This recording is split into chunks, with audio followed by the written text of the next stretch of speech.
आणि आता बातमी मुख्यमंत्री फडणवीसांसंदर्भातली आहे। फडणवीसांची नाशिकमध्ये आज कुंभमेळ्याच्या पार्श्वभूमीवर आढावा बैठक होणार आहे। कुंभमेळा बैठकीसाठी उद्योजकांसोबत सुद्धा ते बैठक घेणार असल्याची माहिती आहे। तर या बैठकीसाठी फडणवीस त्र्यंबकेश्वरमध्ये सध्या दाखल झालेत। मंत्री गिरीश महाजन देखील बैठकीसाठी फडणवीसांसोबत उपस्थित आहेत। त्यामुळे या बैठकीत कुंभमेळ्याच्या पार्श्वभूमीवर आढावा घेतला जाणार आहे। अधिकची माहिती जाणून घेऊयात आमचे प्रतिनिधी चंदन पुजाधिकारी यांच्याकडून। चंदन, काय सांगाल या बैठकीसंदर्भातले काय महत्त्वाचे अपडेट्स?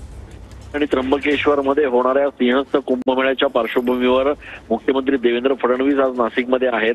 खरं तर काल रात्रीच ते उशिरा नाशिकमध्ये दाखल झालेले आहेत। आज सकाळच्या सुमारास देवेंद्र फडणवीस त्र्यंबकेश्वरमध्ये दाखल झालेले आहेत आणि या ठिकाणी गर्भगृहात जाऊन ते त्र्यंबक राजांचं दर्शन घेणार आहेत। सोळं नेसून मुख्यमंत्री आणि त्यांच्यासोबतच मंत्री गिरीश महाजन, बाकी सगळे मंत्री जे आहेत ते या ठिकाणी त्र्यंबकेश्वरमध्ये दाखल झालेले आहेत।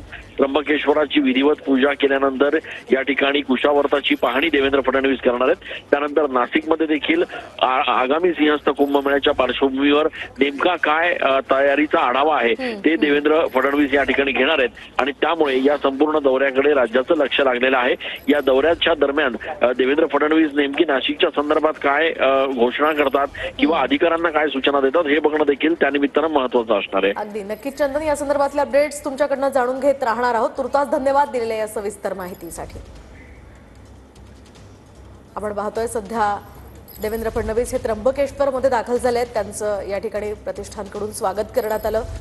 एकूणच आज नाशिकचा त्यांचा हा दौरा आहे आणि महत्त्वाचं म्हणजे सिंहस्थ कुंभमेळ्याच्या पार्श्वभूमीवर आज ते नाशिकमधला आढावा घेणार आहेत। कुंभमेळ्याच्या निमित्ताने त्र्यंबकेश्वरला भेट देणार आहोत। मुख्यमंत्री महोदयांकडे दर्शनं घेतील आणि कुंभमेळ्याच्या तयारीच्या संदर्भामध्ये त्या ठिकाणी माहिती घेतील।